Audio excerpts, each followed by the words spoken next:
Si vous avez suivi l'Euro 2013 de basket, vous vous souvenez sûrement de ça. Gasol toujours, il reste 3 secondes. Gasol qui prend un shoot n'importe comment, c'est raté. Et la France est en finale.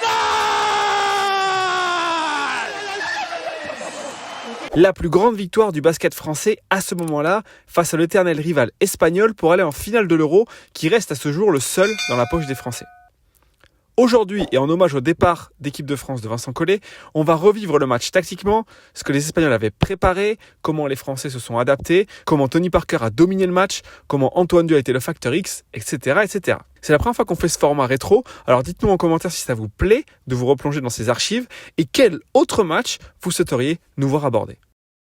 Et pour mieux comprendre le plan des Espagnols, on vous invite à aller regarder cette vidéo sur le 1 contre 1, comment développer ses armes, des choses simples, pas apprendre à tout faire, où on avait utilisé Tony Parker comme exemple en expliquant comment il avait construit son jeu autour du drive à droite et que s'il était bloqué sur ça, il avait développé son tir exclusivement à gauche.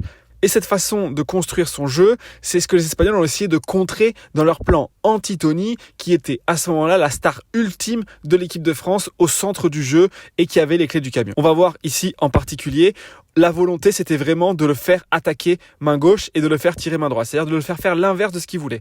On voit ici Ricky Rubio qui le pousse vers sa main droite, qui va essayer d'aller le contacter, de passer fort avec lui. Et si jamais il n'y arrive pas, vous voyez que Marc Gasol est plutôt très haut, quitte à se faire passer sur la main gauche, c'est pas très grave.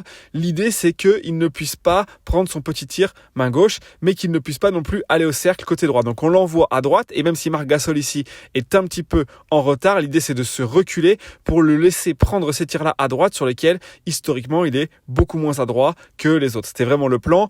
Quitte sur le côté à faire des steps pour vraiment le couper la main droite, le repousser et être dessous l'écran de façon à pouvoir le récupérer plus facilement sur la gauche et le forcer à lâcher la balle. Et vous voyez l'aide qui vient à l'opposé parce que ça va être un autre grand facteur de ce match. Les Espagnols qui vont essayer de fermer la raquette pour laisser des tirs aux autres Français et de faire en sorte que ce soit les autres qui les battent. On voit ici Rudy Fernandez qui anticipe et qui vient voler le ballon. Du coup, les Français ont essayé de faire des pick and pop avec Boris, avec des écrans assez flats. Mais du coup, les Espagnols ont changé. Et pareil, même les grands, ils ont eu la mobilité pour essayer de l'envoyer sur ces tirs-là, main droite. Et regardez, les 5 Espagnols sont dans la raquette, vraiment pour essayer de barricader l'espace à Tony. On voit cette séquence qui va être très caractéristique. Aussi, Marc Gasol qui le bloque, Calderon qui l'envoie à droite. On recule toutes les aides autour. En plus, il n'y a pas d'espace. Boris n'était pas très bien placé. Là, ici, il se fait déborder. Mais encore une fois, l'idée vraiment d'être dans les stunts, de lui fermer les espaces, quitte à laisser des tirs aux autres pour l'empêcher d'accéder au cercle. Et puis quand il est isolé de l'autre côté, même s'il n'y a pas forcément d'écran, essayer de le pousser et le fait que les autres soient forts en aide, ça permet de lui enlever l'accès au cercle. Une autre grande partie du plan, c'était de lui mettre la pression tout terrain, de lui faire lâcher la balle, de lui faire beaucoup d'efforts pour aller la récupérer. On va le voir ici, quitte à voler la balle si possible, parce qu'on ne fait pas monter la balle par un meneur. Puis Ricky Rubio, c'est un expert de ça. Mais vraiment cette volonté de le faire travailler, de le faire courir, de le fatiguer. On le voit ici, courir, se battre pour aller chercher la balle, histoire qu'il soit fatigué, et on le verra en fin de match, il l'était d'ailleurs cuit malgré les choses incroyables qu'il a pu faire. Vous voyez ici, on vient lui couper la balle, lui essayer de lui faire des efforts et de lâcher la balle aux autres. Là, vous allez voir encore une fois Sergio Llull qui anticipe, qui le coupe du ballon, tous ces efforts-là en plus qu'il faut qu'il fasse, et puis après essayer de l'envoyer à droite, on vient fermer encore une fois, et ensuite on laisse les autres se débrouiller et on ferme la raquette, on leur laisse les tirs à 3 points. Et ça a très bien marché pendant toute la première mi-temps. Mais une des choses que les Espagnols n'avaient pas calculé, c'est que Tony, il a été très fort sur son tir à droite, et notamment dès le début du match sur cette petite transition où il a mis ce premier tir, qu'il a mis en confiance et qui a lancé une soirée de légende. Où même au contact, il est allé chercher un panier là difficile à la suite de sa transition et où il était lancé. Ensuite, il réattaque à gauche pour aller retrouver son petit tir main droite ici. Il a vraiment été d'une efficacité folle, surtout en première mi-temps. Alors du coup, les Espagnols sont venus plus s'aider, puisque justement ils mettaient plus de tirs, donc pour lui fermer plus d'espace et vraiment faire en sorte que ce soit les autres qui jouent, ils sont venus. Et ils ont eu du succès parce que tous les Français ont eu vraiment du mal à se mettre dans ce match, peut-être par stress, peut-être par peur. Ici, vous voyez encore une fois, l'aide elle est énorme de Sergio Rodriguez, vous voyez qu'il y a vraiment une idée de stunter et de laisser les autres tirer. Et ensuite, les pousser à redriver là où il y a tout le monde pour obtenir des tirs des autres sur lesquels ils ne sont pas à l'aise.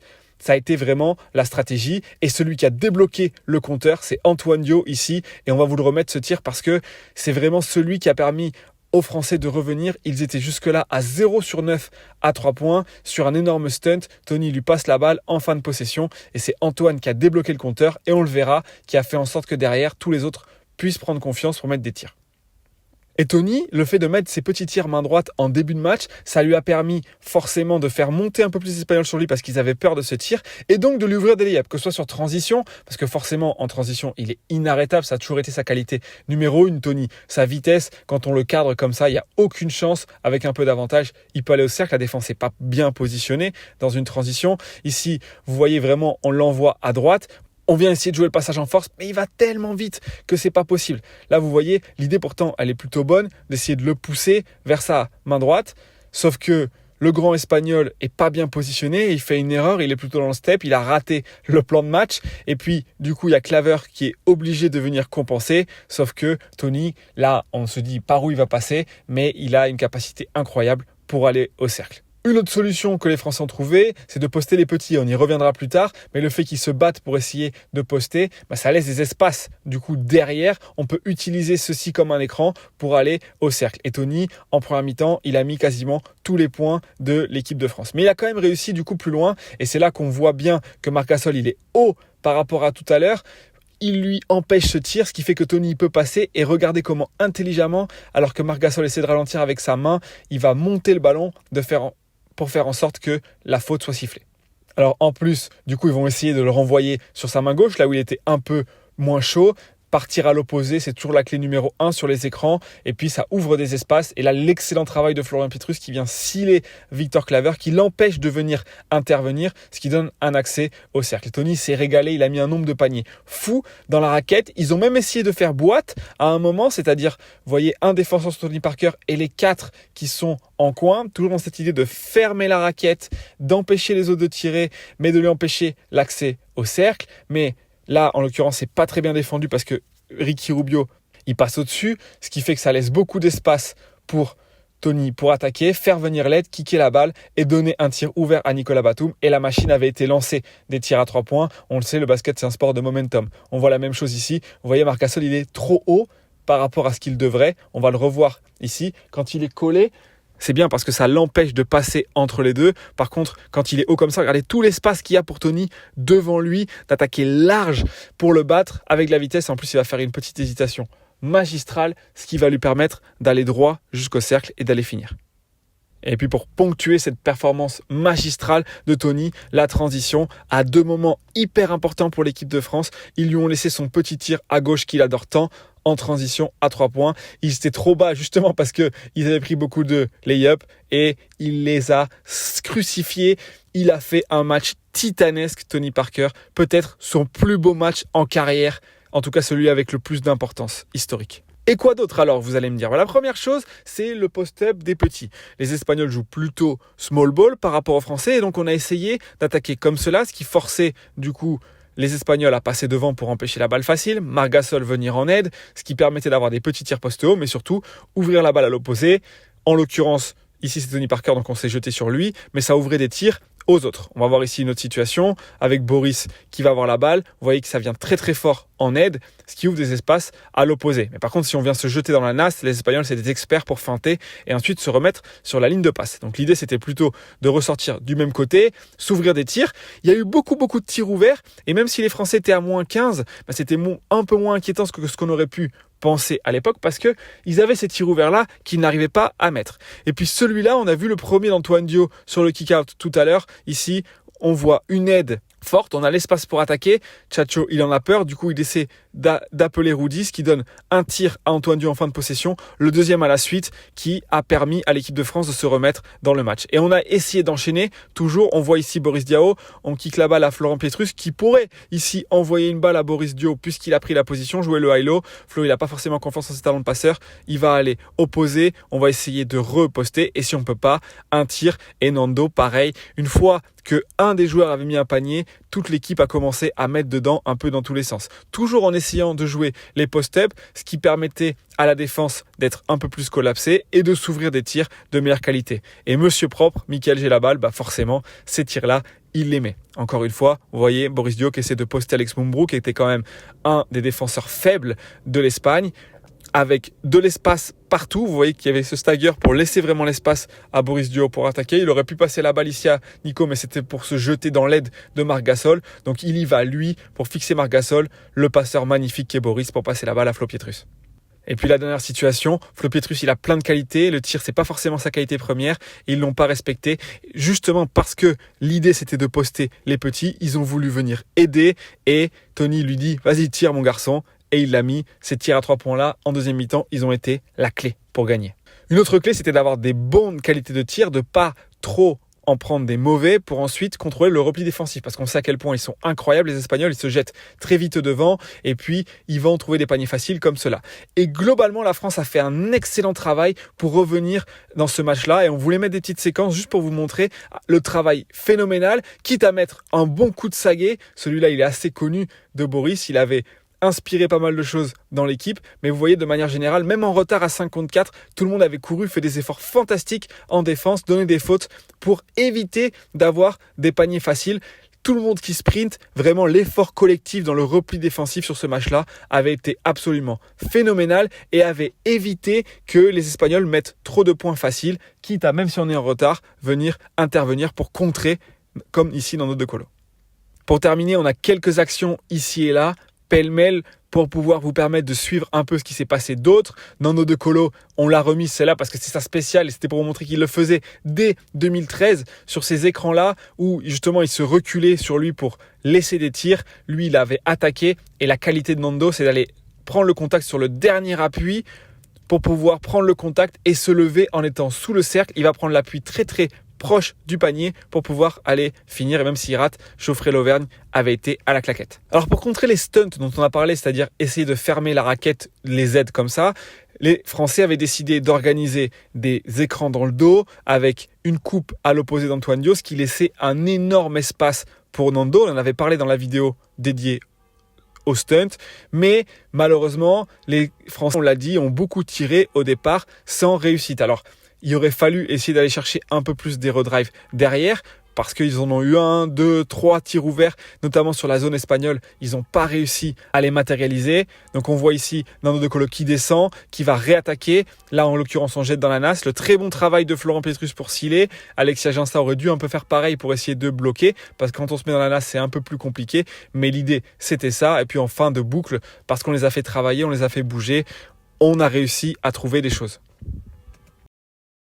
Une option tactique, puisque Tony était fatigué en fin de match, vraiment mal aux jambes, c'est cet écran 4-5 que Vincent Collet a utilisé notamment dans les moments les plus importants. Ce qui était intéressant sur celui-là, c'est qu'ils ont changé avec Florent Pietrus, donc ils ont enchaîné ici et puis avec un pick and pop, le seul tir à 3 points de Boris qui a fait beaucoup de bien. Et dans les moments les plus importants, regardez ici le chrono, 45 secondes à jouer, -1, cette situation-là où on s'est arrangé.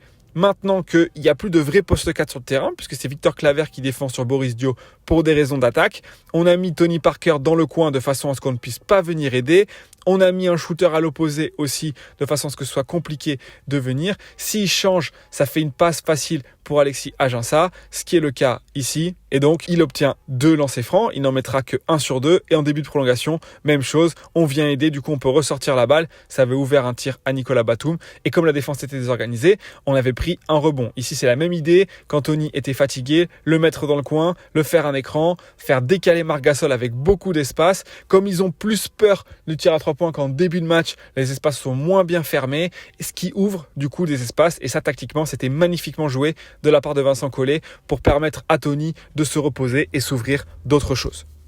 Et puis ce qu'on vous propose, pour le coup, c'est de terminer de façon chronologique la fin de match et de revoir toutes les actions importantes. Après le lancer franc d'Alexis Aginsta, il y avait 65 partout. Il restait 20 secondes. La France avait la balle de match. Mais Tony, on l'a dit, était épuisé. On a essayé de lui laisser l'espace. Il y avait beaucoup d'écrans ici. Il y a un espace à droite pour attaquer. Il le voit, il part, mais il part très tôt et il part de loin.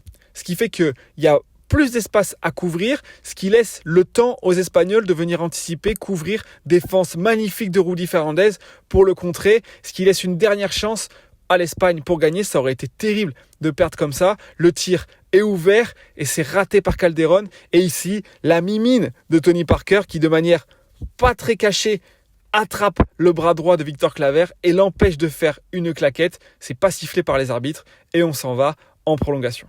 En prolongation, à 1 minute de la fin, il y avait 2 points d'avance grâce à des lancers francs, des fautes sur Tony Parker. Et une des choses qui a été très importante pour les Français, ça a été également de fermer les espaces et de sortir fort sur Chacho, laisser les autres tirer. On les voit hésiter beaucoup. Essayer de donner un tir à Victor Claver, complètement raté. Et Tony, en poussant la balle avec la vitesse, se fait arracher. C'est encore difficile de comprendre pourquoi la faute n'avait pas été sifflée anti-sportive, mais ça avait donné 2 lancers. Par la suite, on a essayé de ressortir sur Chacho, mais lui, intelligemment, il part à l'opposé de l'écran pour aller marquer. Attention, en attaque, il faut toujours partir à l'opposé de l'écran. Et en défense, c'est vraiment important de le couvrir. Sur la pression tout terrain, ici, vous voyez qu'on n'est pas dans les bons espaces, tout le monde est au même endroit. On a Nando qui a son joueur qui est trop proche de Nicolas Batum, ce qui fait que l'aide est trop facile. C'est trop facile pour Rudy de défendre entre les deux. Il vient intervenir sur la ligne de passe, toucher la balle et la récupérer.